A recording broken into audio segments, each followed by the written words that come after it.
عبداللہ بن سلام توریت و انجیل کے عالم، عاشق رسول، کابن وحی۔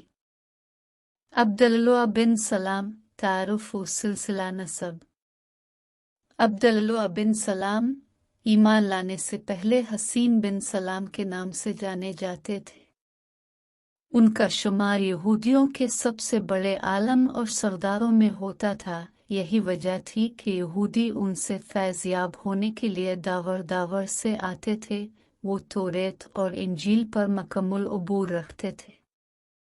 نبی کریم محمد صلی اللہ علیہ وسلم کے اعلان نبوت کے بعد حسین بن سلام جب بھی توریت کا مطالعہ کرتے انہیں توریت میں تحریر کردہ آخری نبی کی آمد کی تمام نشانیاں پوری ہوتی نظر آتی۔ جب بھی آپ پڑھتے ان کے لوگ انہیں مکہ سے ہجرت پر مجبور کر دیں گے اور وہ یثرب میں مستقل قیام کریں گے، تو حسین اپنے آپ سے سوال کرتے تو کیا میں اللہ کے اس آخری نبی کا دیدار حاصل کرنے کا شرف حاصل کر سکوں گا؟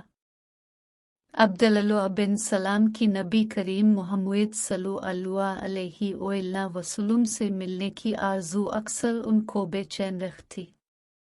اسلام قبول کر لینے کے بعد آپ کا نام عبداللہ رسول خدا نے رکھا۔ کانیت ابو یوسف اور لقب جر تھا۔ آپ یہودیوں کے قبیلے بنو قینقاع سے تعلق رکھتے تھے جن کا سلسلہ نسب حضرت یوسف سے ملتا ہے۔ آپ کا سلسلہ نسب کچھ یوں ہے: عبداللہ بن سلام بن حارث، اہل یثرب کی دربار نبوی میں حاضری اور قبول اسلام۔ یہ 1190 کا واقعہ ہے جب مدینہ منورہ سے بنو خزرج کے 6 افراد مکہ مکرمہ گئے اور رسول اللہ صلی اللہ علیہ وسلم کے ہاتھ پر بیعت کر کے مشرف با اسلام ہو گئے۔ ان کی یثرب واپسی کی اطلاع جب حسین بن سلام کو ملی تو انہوں نے ان افراد سے ملاقات کی اور رسول اللہ صلی اللہ علیہ وسلم کے بارے میں تفصیل معلوم کی۔ وہ لوگ جیسے جیسے اب صلی اللہ علیہ وسلم کے بارے میں تفصیل بتاتے جاتے، حسین بن سلام کا توریت میں بیان کردہ علامتوں کی روشنی میں یقین مزید پختہ ہو چلا تھا کہ آپ ہی آخری نبی ہیں۔ ایمان کی شمع حسین کے دل میں روشن ہو چکی تھی۔ اب ایک علامت کی تصدیق اور باقی تھی، اور وہ تھی یثرب کی طرف ہجرت۔ حسین بن سلام اللہ سے دعا مانگتے تھے کہ اے خدا وند کریم، مجھے اتنی زندگی عنایت فرما کہ میں شہر یثرب میں تیرے آخری نبی کی زیارت کر کے ان کے ہاتھ پر بیعت کر سکوں۔ وہ شدت سے آپ کے مدینہ آنے کا انتظار کر رہے تھے اور زیارت رسول کے لیے بے چین رہنے لگے۔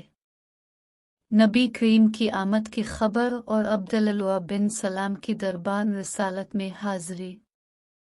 حسین فرماتے ہیں کہ ایک صبح جب میں اپنے کھجور کے باغ میں درختوں سے پھل اتروانے میں مصروف تھا اور میری چچی خالدہ بن حارث بھی میرے ہمراہ تھی، میں نے سنا کہ ایک شخص رسول اللہ صلی اللہ علیہ وسلم کی مدینہ میں آمد اور آپ کے قبا میں قیام کا اعلان کرتا پھر رہا ہے۔ یہ سن کر بے اختیار میرے منہ سے نکلا، اللہ اکبر، اللہ اکبر۔ یہ سن کر میری چچی نے بہت ناراضگی کا اظہار کیا اور بولے، اگر تم موسیٰ بن عمران کی آمد کا سانتی تب یہ نعرہ لگاتے۔ اس پر میں نے ان کو بتایا کہ خدا کی قسم یہ اللہ کے آخری رسول ہیں جو موسیٰ بن عمران کے بھائی ہیں۔ حسین فرماتے ہیں کہ میں نے اپنی بوڑھی چچی کو گھر چھوڑا اور کعبہ کی جانب چل پڑا۔ وہاں دیکھا کہ جانصاروں کا جمن و غفیر ہے۔ میں کچھ تگ و دو کے بعد اندر پہنچنے میں کامیاب ہو گیا۔ میں نے سنا کہ رسول خدا صلی اللہ علیہ وسلم فرما رہے ہیں، لوگو سلام پھیلاؤ، غریبوں کو کھانا کھلاؤ، رات میں اللہ کو یاد کرو اور جنت میں سلامتی سے داخل ہو جاؤ۔ حسین کے بقول میں نے چہرہ انور کی جانب دیکھا، ایمان کی روشنی سے منور، چمکتی پیشانی،